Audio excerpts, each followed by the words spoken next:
March 2016, the Bermuda Zoological Society hosts their Environmental Youth Conference. 60 students, 20 teachers, 12 presenters came together to manage the environmental impact of the 35th America's Cup. The conference starts with Peter Rush from the America's Cup Event Authority educating the students about the history of the America's Cup and getting the group excited for the event.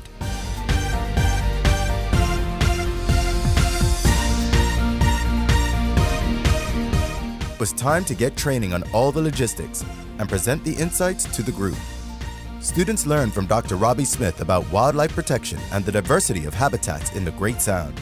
We came up with a couple solutions, so like a no-wake zone possibly. So, if you're going like 5 knots, you're not necessarily going to hit a turtle because you can see them. So also another thing we came up with was single point moorings. So that kind of prevents anchors being dragged. So you're not like scoring the reef or like ripping up the seabed. And then capacity of charter boats. So if we all had our own individual boats and we're anchoring them, that's a lot more anchors in the ocean than if we have one big charter boat for all of us. So yeah, while it's kind of a bigger boat altogether, it's one anchor. Environmental risk assessment was taught by Jack Ward and Dr. Annie Glasspool. The students had to calculate the impact the America's Cup will have. Positives and stuff would be like the economic benefit of the America's Cup and number of job openings. Okay, some of the negatives that we've looked at is that there'll be more people on the island. Bermuda's tiny, we don't need that much people. There's also like some natural environment habitat disruptions such as the seagrass and sea turtles and the animals in the ocean. Also transportation. Transportation is one problem since there's only one road that goes into Dockyard, and there is noise pollution. Students joined Ann Hyde of Keep Bermuda Beautiful for a workshop on trash management. So for the America's Cup, it's important that we have bins clearly marked and put basically everywhere because there are going to be a bunch of people with a lot of trash that they won't want to carry around.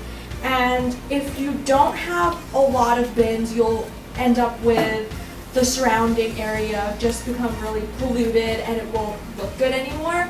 And it could also end up in our waters, which has a negative effect on the marine life. Joanna Cranfield of WEDCO presented on transport management with students summarizing. You kind of want to move the most amount of people with the least amount of impact on the environment. We found out that the ferry was the most efficient, carrying 650 people every hour out of Hamilton at 10, 11, 12, 1, and 2. You would get 6,500 people out to Dockyard. Students worked with Rachel Gosling to define sustainable regatta guidelines.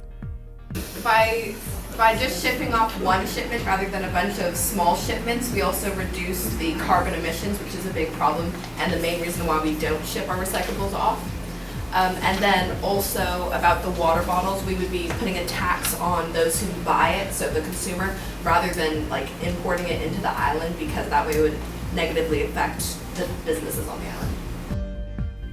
It's one thing to talk about it, another thing to see it in action. Day 2 began with workshops around the Royal Naval Dockyard. These included a tour of the Oracle USA base in Dockyard,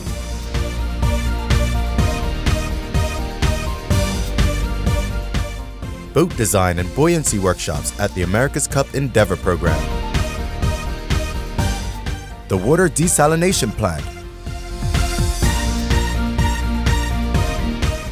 waste management facilities for all of Dockyard, a marine habitat workshop, and more.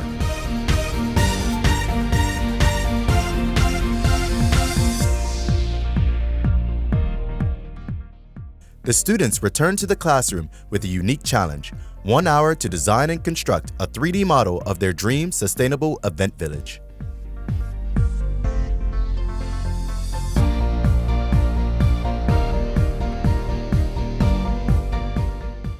Then at the top right here we have security. We thought that this would be a good idea because we don't want any trouble going on inside of the event village.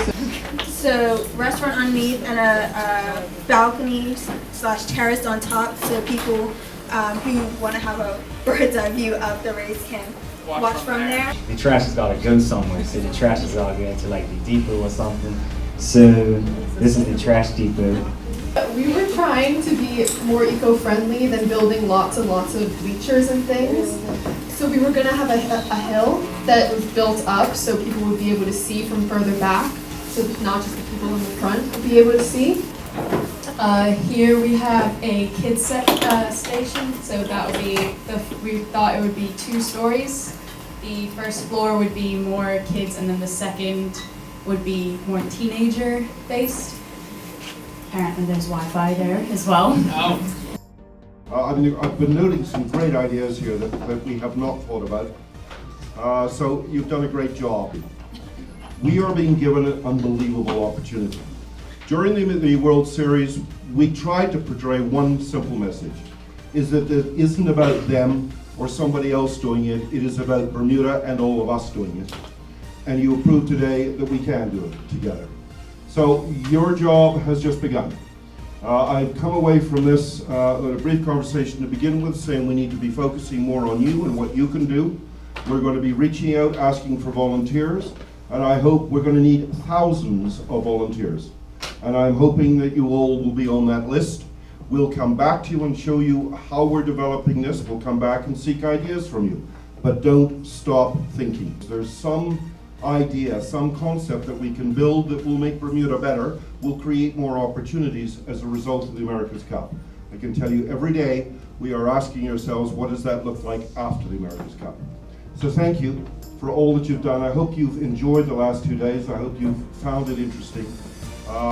We'll be back to you, as I say, and we'll hope all of you are going to be volunteers. So well done. Thank you very much.